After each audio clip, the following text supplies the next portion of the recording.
프로그래밍 언어 중 자바 같은 경우는 이 처음에 나와 있는 이 코드부터 이해를 하면은 사실상 자바를 전부 다 알 수 있다라는 말이 나오는데요.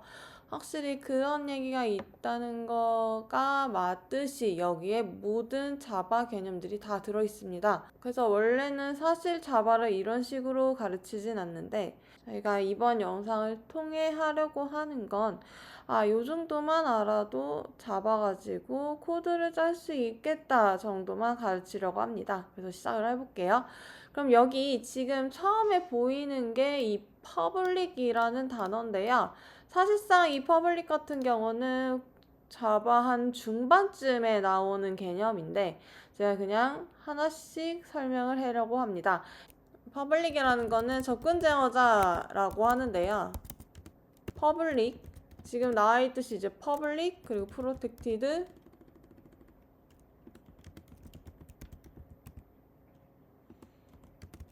디폴트 그리고 프라이빗까지 이렇게 총 4가지가 있는데 사실상 여기서 아셔야 되는 거는 이거 2개는 굳이 알 필요는 없고요. 퍼블릭이랑 프라이빗만 아시면 됩니다. 클래스에 대해서 뭐 이렇게 자세하게 써보긴 했는데 클래스는요 이렇게만 기억하시면 돼요. 자바 파일을 만들 때 항상 클래스가 있어야 된다라고 보면 돼요. 항상 자바 코드는 여기 보이다시피 main.java로 지금 되어 있는데요. 지금 main.java라는 파일명에 맞춰서 지금 메인이거든요. 퍼블릭 클래스 그리고 그 해당하는 클래스명.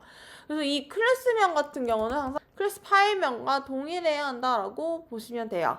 요 정도만 기억하시면 돼요. 사실상 더 깊게 알 필요도 없어요. 자, 메서드 같은 경우는요. 함수라고 보시면 돼요. 무수하게 함수처럼 어떠한 값을 주면 어떤 결과가 있을 거다라고 보시면 되고요. 사실상 이 스태틱이라는 것도 어떤 개념에 있어서 아셔야 되는 거긴 한데 실질적으로 스태틱이라는 거는 이 메인 함수에서만 쓰이는 게 좋다라고 보시면 돼요. 지금 당장은요. 자, 메서드 같은 경우 함수는 어떤 식으로 돼 있냐? 뭐 접근 제어자 있고요. 이 스태틱이라는 게 있을 수도 있고 없을 수도 있고요. 여기는 이제 반환값이라고 보시면 되고요.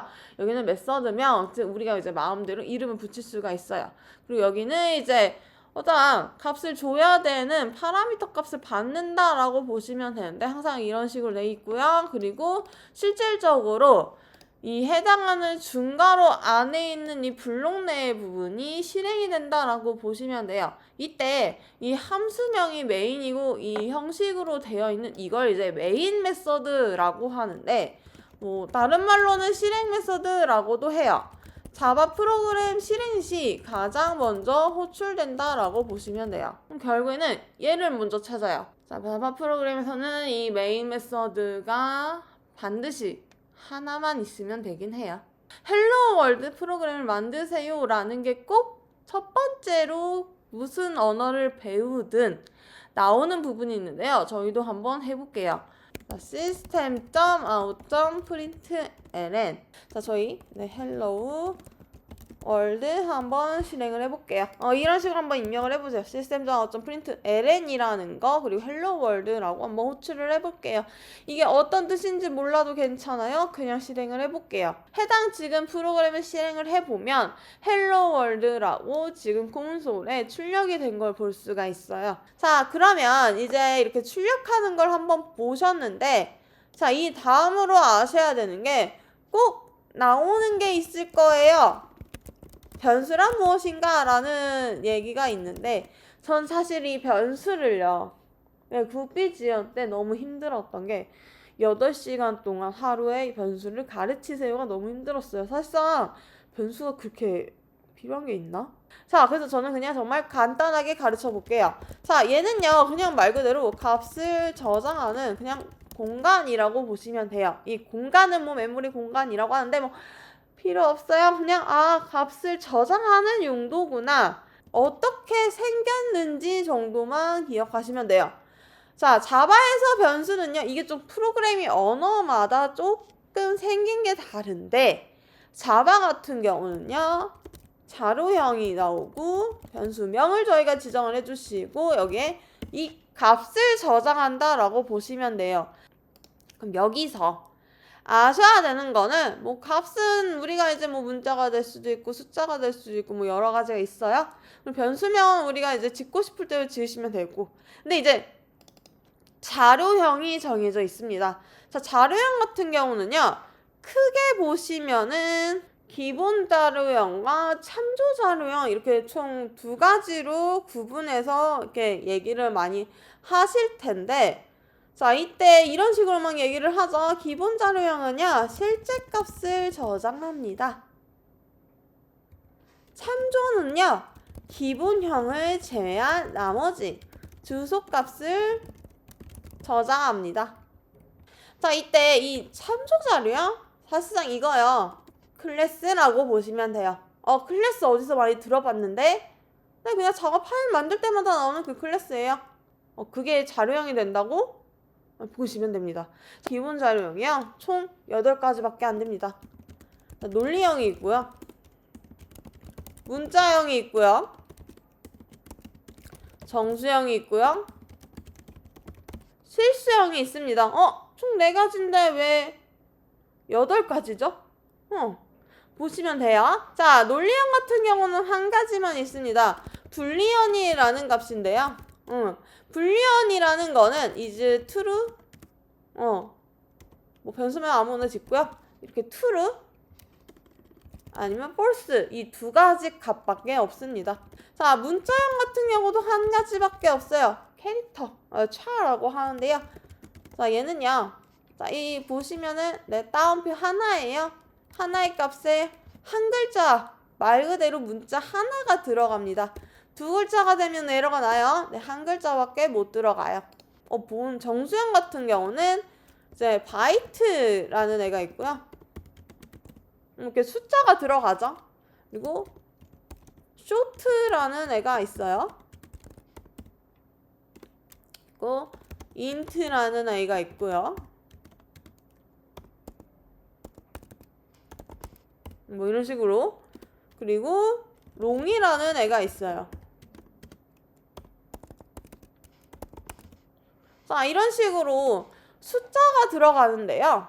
위에서부터 아래로 밑으로 내려갈수록 더 많은 숫자들을 담을 수 있는 자료형이라고 보시면 돼요.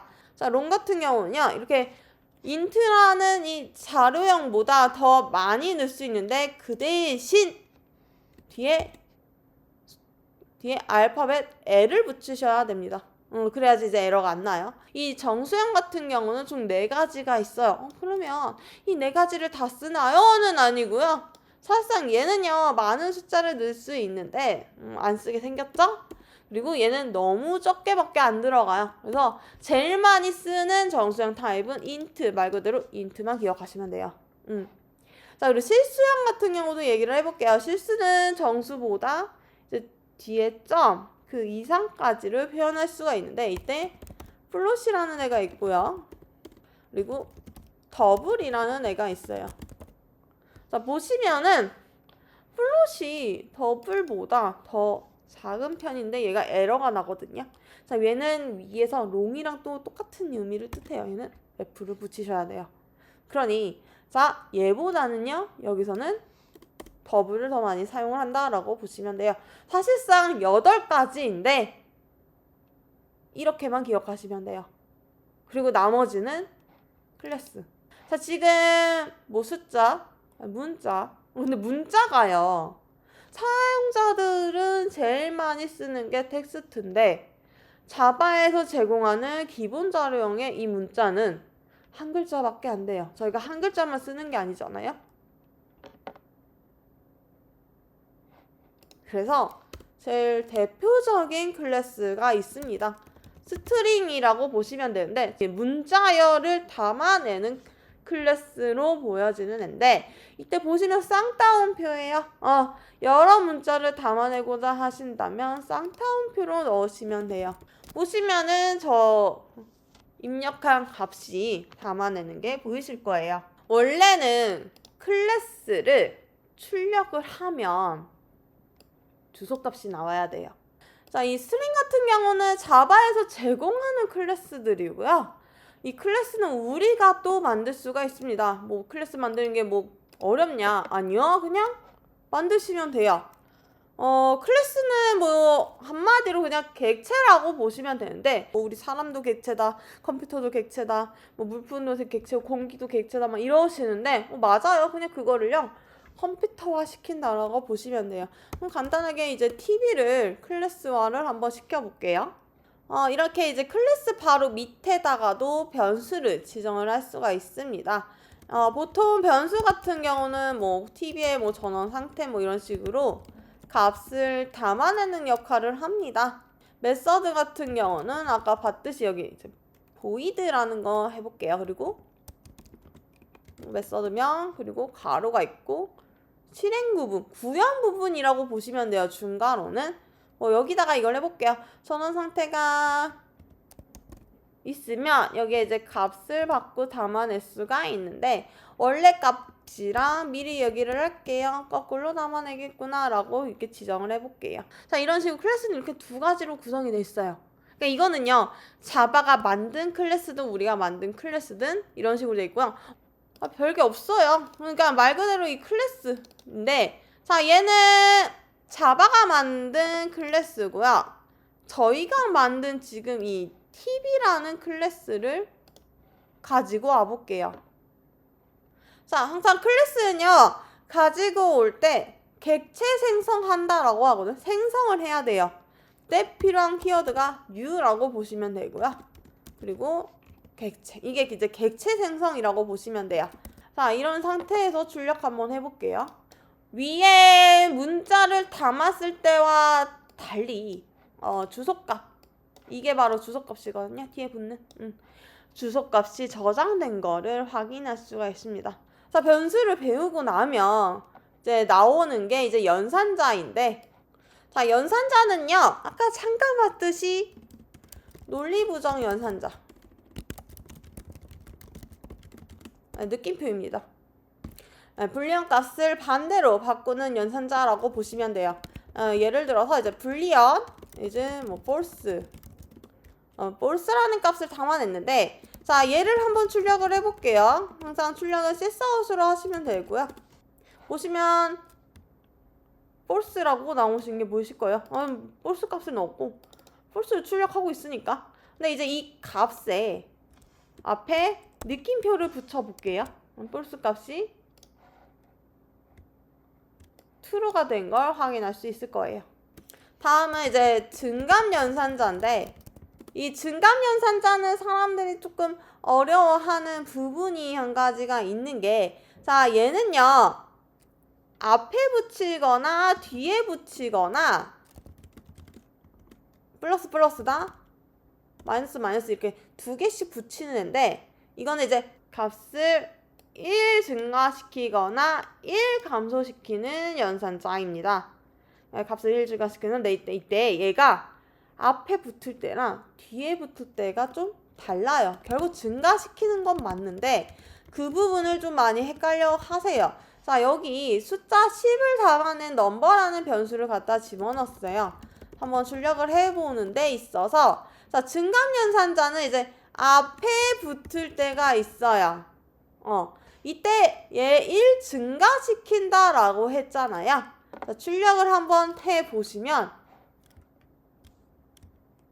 11이 된 게 보이실 거예요. 말 그대로 1 증가시키는 건데, 자, 여기에 한 번 더 다른 값을 또 갖볼 건데, 자, 이번에는요 이 넘버 값 뒤에 증감 연산자를 붙여볼게요. 그러면 마이너스 봤으면 1 감소를 했네. 그러면 11에서 10이 되지 않을까라고 생각할 수가 있는데, 자, 실행을 해보시면요 11이 된 게 보이실 거예요. 근데 이때 사실 넘버 값은 10으로 되어 있습니다. 자, 이게 무슨 뜻이냐? 증감연산자에서 이게 만약에 앞에 붙으면요 해당하는 연산을 하고 나서 다른 연산을 수행을 시키는 거고요. 자, 뒤에 붙인 경우는 먼저 너가 다른 일을 먼저 하고 나서 나는 이걸 그 뒤에 할게 라고 보시면 돼요. 자, 먼저 출력을 하는 거죠. 지금 얘는 이제 출력하는 애잖아요. 자, 출력할 때 이때 이미 얘가 11이었어요. 왔더니 그래 일단 넘버값 11이야. 그래서 11을 먼저 출력하고요. 그리고 나서 계산을 합니다. 자, 이 넘버가 10이 됐다라는 걸 보시는 게 뭐냐면, 자, 그 다음에는 넘버값만 한번 출력을 한번 해볼게요. 10이 된 게 보이실 거예요. 어떠한 연산도 하지 않았는데. 네, 이제 이게 증감연산자에서 좀 헷갈려 하는 게 이 부분이더라고요. 이 부분만 참고하시면 돼요. 자, 산술연산자 같은 경우는 사실 이미 다 알고 있어요. 그냥 사칙 연산이라고 보시면 돼요. 말 그대로야. 더하기, 빼기, 곱하기,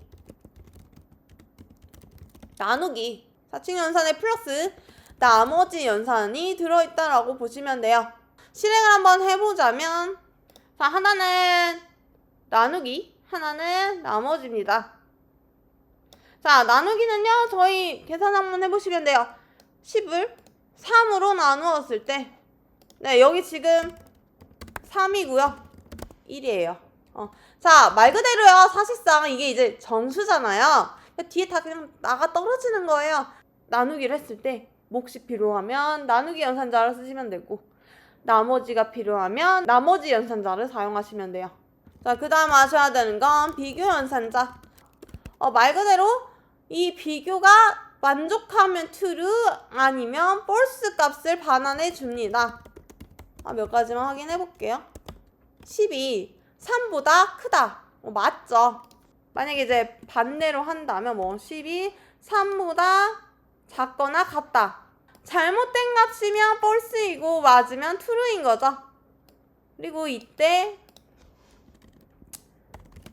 등호가 2개를 해주면 이거는 왼쪽과 오른쪽이 같냐라는 의미입니다.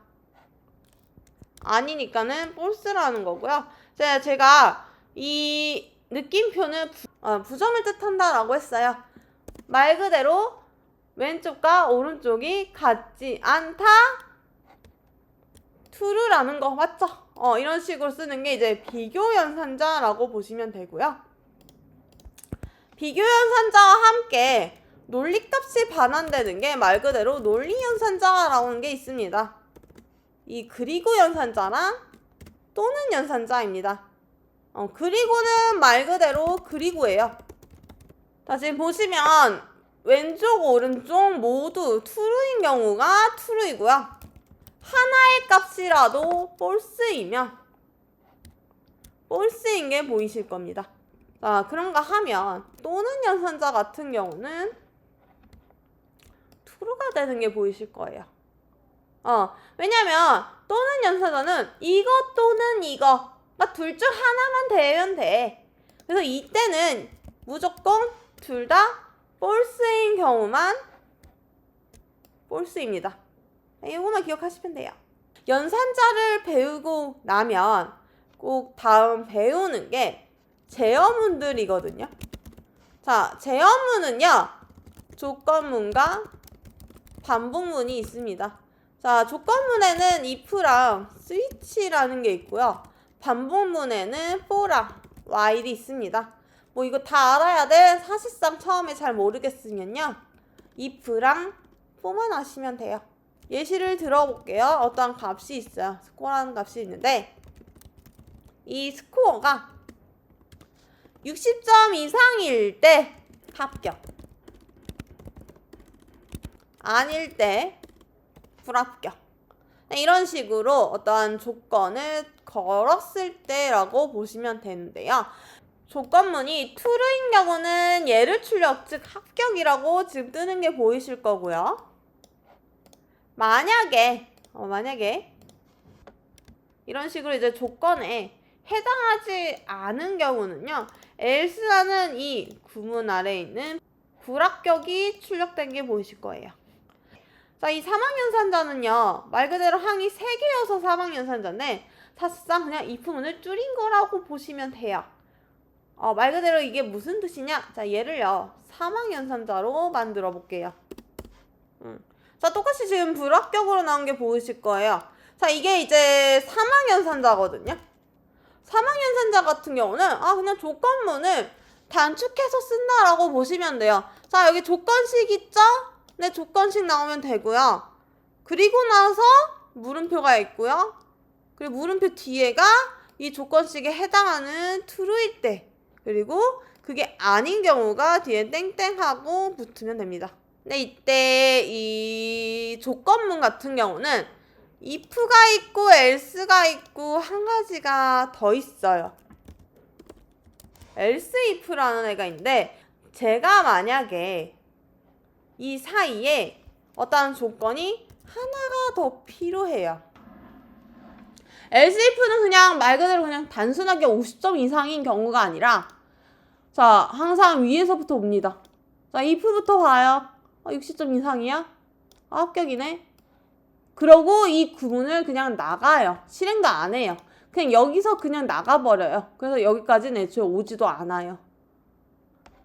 그런가 하면, 자, 제 시험이라고 뜨는데 이건 어떻게 돌아가냐면, 자, if 왔어요. 첫 번째 조건을 만났어요. 60점 이상? 아니야.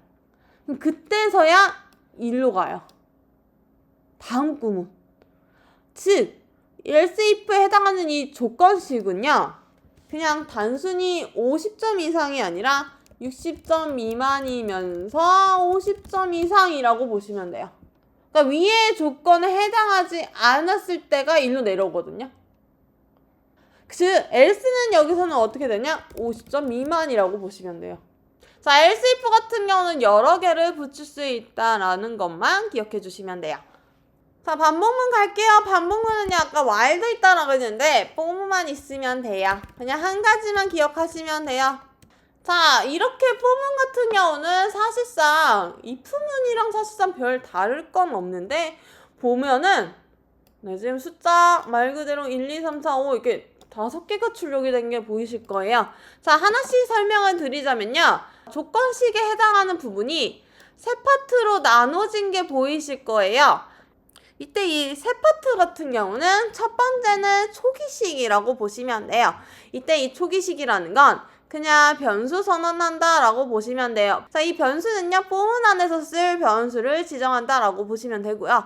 두 번째는요, 조건식이라고 보시면 돼요. 해당하는 값이 true일 때까지 실행을 시키겠다. 자, 지금 1은요 5보다 작잖아요. 그래서 실행이 되는 거고요. 뒤에 얘는요, 증감식이라고 보시면 돼요. 반복문이 사용이 되면서 이 변수값이 증가를 시킨다라고 보시면 돼요. 그래서 처음에 1이니까 출력이 1 그대로 출력이 됐고요. 그 다음 얘가 이제 한번 증가가 됐어요. 그러다 보니까, 자, 항상 순환이 됩니다. 1 만났어요. 1 조건, 오케이, true. 그러고 나서, 오케이, 증감 이때 출력되고 하나 플러스. 그래서 2, 3, 4, 5까지죠. 5까지는 허용이 되잖아요. 자, 이제 얘는 6이 됐어요. 빠져나가는 거예요. 항상 어떠한 일이 벌어졌어요? 그 일이 끝났어요? 그 해당하는 구문을 빠져나온다라고 보시면 돼요. 단순하죠? 자, 이 for문 같은 경우는 그냥 단순히 이런 식으로만 사용을 하는 게 아니라 어떤 배열 같은 거랑 많이 사용을 합니다. 근데요, 이 배열 같은 경우는 다른 언어에서는 배열을 많이 쓰는데 자바는 배열을 안 써요. 배열을 안 쓴다고? 자, 배열이 뭔데?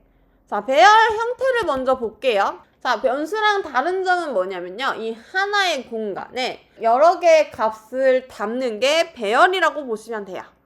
자, 그때 저는 여기 선언을 했어요. 나 여기 5개의 값을 담을게. 자, 배열을 쓰지 않는 이유? 지정을 하지 않으면 쓸 수가 없다.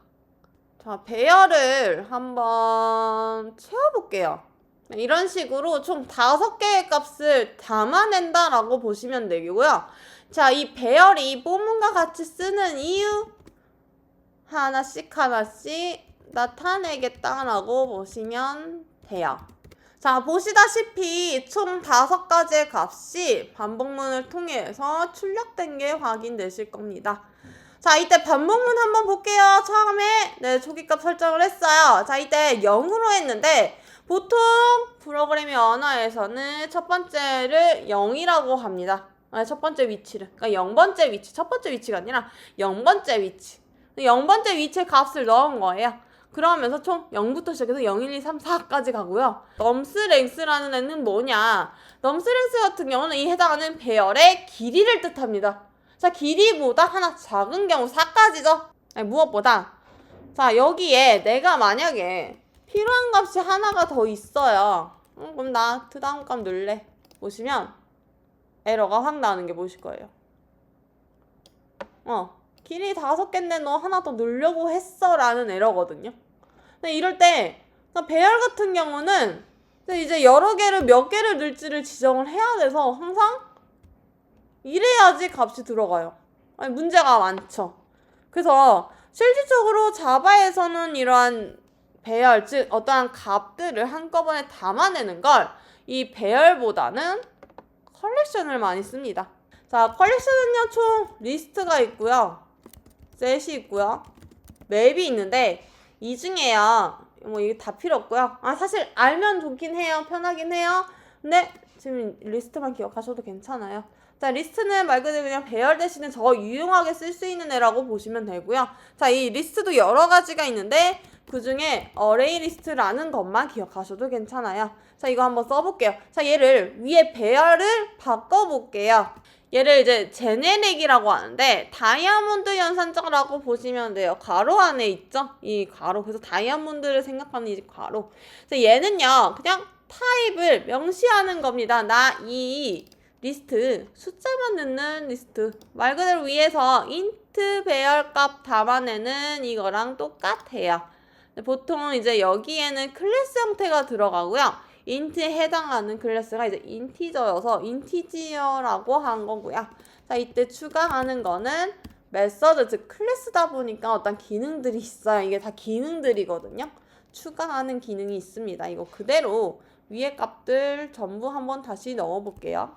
자, 이런 식으로 반복문을 돌릴 수가 있고요. 배열은 아까요, 값을 추가를 하려면 크기를 지정을 해야 되는데 이 컬렉션에 해당하는 이 리스트 같은 경우는요, 추가만 하면 돼요. 나 값 필요해. 값을 추가만 하면은 추가가 돼요.